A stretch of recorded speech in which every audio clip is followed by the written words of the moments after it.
Breaking news కి స్వాగతం. తెలుగు రాష్ట్రాల్లో హాట్ టాపిక్స్. మచిలీపట్నంలో ఉద్రిక్తత చెలరేగింది. పేర్ని నానిపై కేసు నమోదు చేశారు. అక్రమ నిర్మాణం కూల్చివేతతో ఆగ్రహానికి గురైన పేర్ని నాని అధికారులపై తీవ్రంగా విరుచుకుపడ్డారు. పోలీసులు అధికారులను బెదిరించిన ఘటనతో చట్టం రంగంలోకి దిగింది.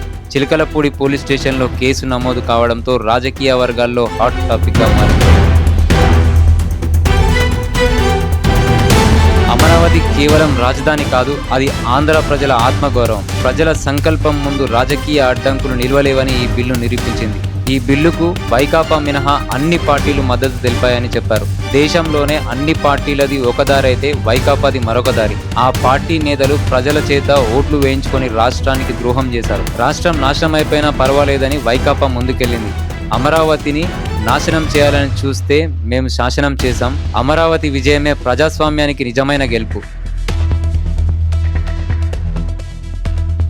కల్వకుంట్ల కవిత సంచలన వ్యాఖ్యలు చేశారు. కొత్త ఎజెండాతో ప్రజల ముందుకు వస్తానని ప్రకటించారు. తెలంగాణ రాష్ట్ర సమితి పేరు ఇప్పుడు ఎవరికైనా అందుబాటులో ఉందని, భారత రాష్ట్ర సమితి నిద్రావస్థలో ఉందని విమర్శించారు. ఆచార్య జయశంకర్ సిద్ధాంతాలే తమ పార్టీకి మార్గదర్శకమని స్పష్టం చేశారు. ఇక ప్రైవేట్ స్కూల్స్ ఫీజులు 30 నుంచి 40% పెరగడం మధ్యతరగతి కుటుంబాలకు భారమైందని, వెంటనే ఫీజుల నియంత్రణ చట్టం తీసుకురావాలని డిమాండ్ చేశారు.